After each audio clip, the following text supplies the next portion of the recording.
Inilah dia ashabul ukhdud. Orang-orang yang berada di dalam parit dibakar. Kalau antum pernah baca ayat Al-Quran tentang ashabul ukhdud, inilah penjelasan. Nabi bersabda, ada seorang raja zaman sebelum kamu, berarti sebelum Nabi Muhammad SAW. Dia punya tukang sihir. Ketika tukang sihir tadi sudah lanjut usia, dia pun berkata kepada si raja tadi. Apa kata dia? Aku sudah tua, tolong kirim ke aku seorang anak muda. Aku mau mengajarkan sihir ke dia. Maka raja tadi pun mengutus anak muda. Maka dikirimlah anak muda belajar sihir. Waktu anak muda tadi mau ke tempat tukang sihir tadi, di jalan berjumpa dia sama rahib. Rahib pendeta. Pilihannya sekarang antara dua. Ikut belajar sihir atau pendeta. Duduk dia, didengarkannya cakap pendeta tadi. Sampai dia jumpa tukang sihir, dipukul sama tukang sihir tadi. Lepak. Kau kalau belajar sama aku aja. Jangan kau kaki nampaknya kau ini kan. Mengadulah dia ke rahib tadi. Kata si rahib, kalau kau takut sama tukang sihir itu nanti, kenapa kau terlambat datang? Bilang, aku tadi lambat karena ada urusan keluarga. Nanti kalau kau pulang ke rumah terlambat, katakan, aku ditahan tukang sihir. Ketika dia terus begitu, tiba-tiba muncul binatang besar, hingga orang tak bisa lalu, tak bisa lewat. Apa nama binatang itu tak ada disebut. Inilah masanya aku ngetes nih. Aku udah belajar ke tukang sihir, aku pula udah belajar ke rahib. Kira-kira yang afdol nih, yang lebih baik ini tukang sihir nih atau rahib nih? Ditesnya, diambilnya batu. Allahumma ya Allah, in kana amrul rahib ahabba ilaika min amri sahir. Kalau memang pendeta itu lebih kau cintai daripada tukang sihir itu, matikanlah binatang yang besar nih, supaya orang bisa lewat. Lemparnya binatang besar tuh, mati. Jadi kalau gitu siapa yang dicintai Allah? Rahib atau tukang sihir? Orang pun bisa lewat. Habis itu dijumpainya si rahib, dikasih tahunya, rahib, tadi aku pas mau lewat ada muncul binatang besar betul. Aku lempar pakai batu. Kalau memang kau lebih cinta kepada rahib dari pendeta, matilah binatang nih. Mati dia. Faqala, kata si rahib, wahai anakku, hari ini kau lebih hebat daripada aku. Menurut hemat pandanganku, kau sudah sampai ke makom yang tinggi.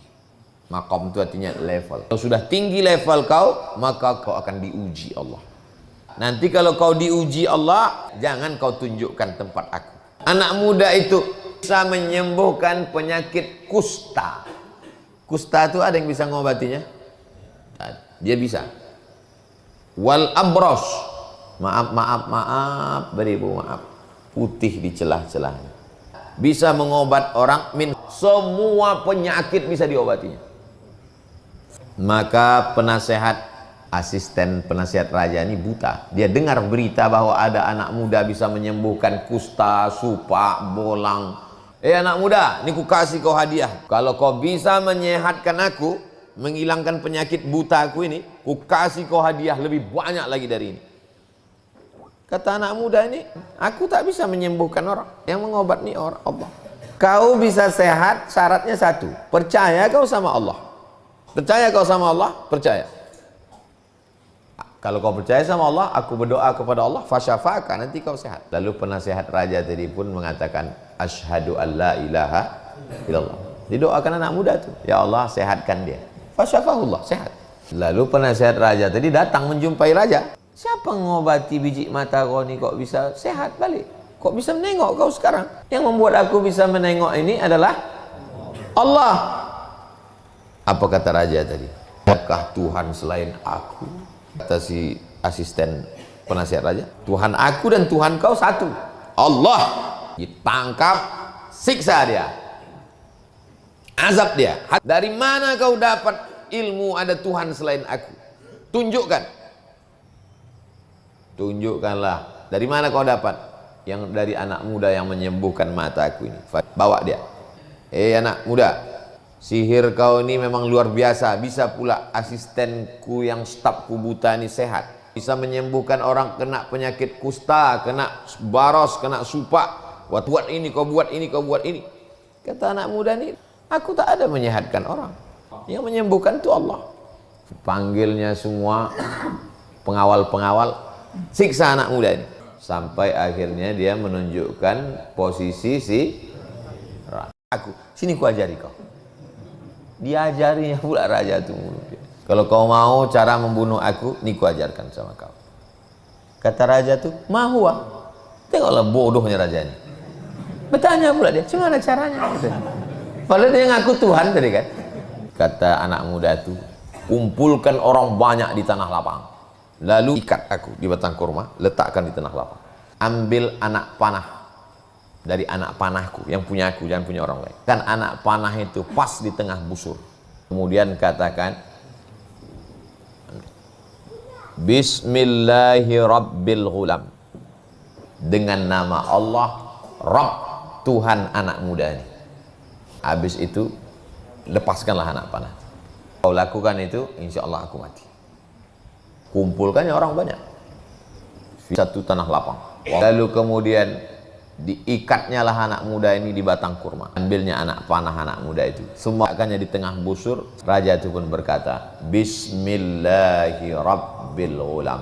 Akhirnya mulut raja itu pun mengakui bahwa ada nama Allah, Rabbnya anak muda ini. Habis itu lepaslah anak panahnya.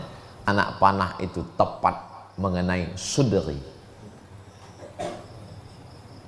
Kalau di dada tak mati, tapi kalau di sini mati kontak. Begitu anak panah itu kena, anak muda itu pun memegang pegangnya, famata, dia pun mati.